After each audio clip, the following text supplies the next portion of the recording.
If you know that you're a people pleaser and you have the intention of changing that about yourself, that's important because you can have that awareness about yourself, but it might not be your priority. You might be okay with being a people pleaser for now. So if you know that you no longer want to be a people pleaser, it is important that you bring awareness into your actions.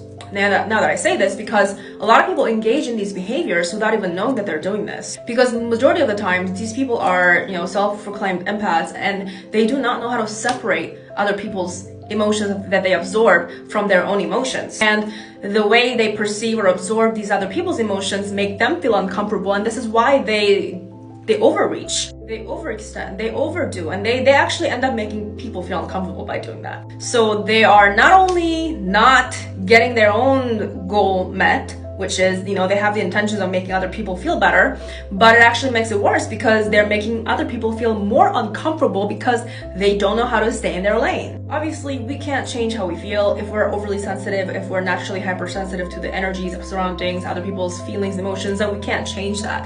However, you have to know when to not overstep your boundaries. There's a line between you checking in on your friend to see if they're okay, is there anything I can do for you, like being compassionate, extending kindness and performing acts of service because you care about your friend. There's that versus you overdoing, you constantly being in their face, hey, I know you need me, I know you can talk to me, I can feel this, or you unnecessarily saying things where you assume, oh, this is what you're experiencing, where you just try to put things in their mouth because you want them to talk to you so bad, because you want them to release all these things to you so that you feel comfortable. That is a people-pleasing behavior, because in your head you want to make them feel better by talking about it, but you're making them uncomfortable.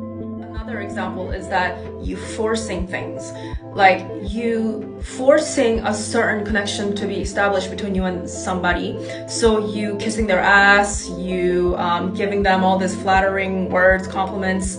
I mean, you could really mean it, but you overdoing it because you want them to like you. So if it comes from a place of you wanting them to like you, you know that you are engaging in people-pleasing behaviors. You could be meaning everything that you're saying, but if your intention is that, oh, I hope that by telling them these things, I hope they like me, that is a people-pleasing behavior. So ultimately, what I'm trying to explain to you guys is when you get the urge to do something to somebody or to say something to somebody because you notice that they are, either not feeling well or that you don't know how they feel, so you have to get some words out of them so that you understand, so that you don't feel uncomfortable.